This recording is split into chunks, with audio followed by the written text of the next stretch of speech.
Hi, I'm Joan Lipkin with Dance the Vote. And I'm Ashley Tate. Did you know that the U.S. has the lowest voter turnout of any democratic country? And that's incredible considering what people have gone through And what they continue to go through. to exercise this precious right. That's right, voting is more important than ever. So we have commissioned a fantastic lineup of dancers and choreographers, both locally and from around the country, to give us all some inspiration about voting. And at the end of the video, you will find a helpful slide with information how to vote absentee or mail-in, and a number you can call if you have any problems at the polls. That's great. So we thank you for tuning in to Dance the Vote. Enjoy. Peace out.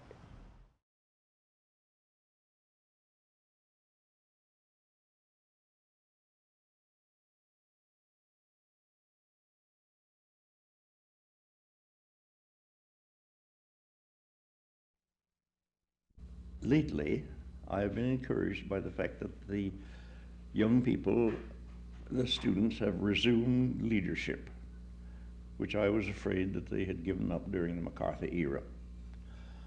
I spoke at several institutions. I spoke at Princeton and Chicago and I think the University of Illinois, quite a number, but the students didn't respond. They seemed to me awfully dull.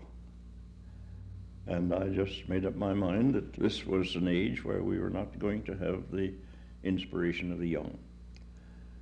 And now, suddenly, without any encouragement on my part, and little encouragement on the part of others, comes this sit-down, where the students have put their finger on a very important point.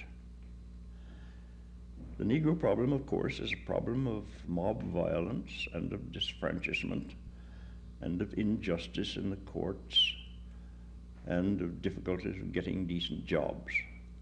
It's all that. But in addition to that, the Negro problem is a series of little meannesses which are really unimportant, that help nobody, and yet which all of the Negroes have to meet, and which most of them simply meet and say nothing. I mean the fact that you go downtown shopping, you can't get a sandwich or a cup of coffee. There are towns down there where you can't sit in the park. You can't go to the movies, or if you do go, you have to go to a very unpleasant place up at the top. All sorts of things of that kind which have been going on, and which in my day we simply said, well, gracious, we've got to stop people being murdered if they can't get a cup of coffee. That's a little thing. But the students put their finger on that, and they fought. And it was hard fighting. I went down to North Carolina and saw some of them and heard the story of what they'd been doing. And they've kept it up.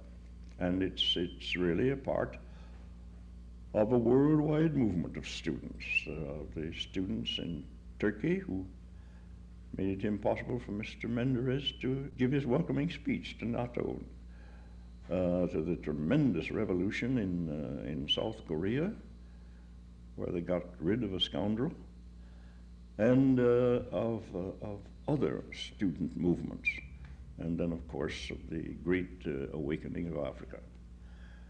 Well, that gives me a good deal of satisfaction. Evidently, the older people like myself are not needed just now. They're younger people who are going on and doing their own thinking, and I congratulate them upon it.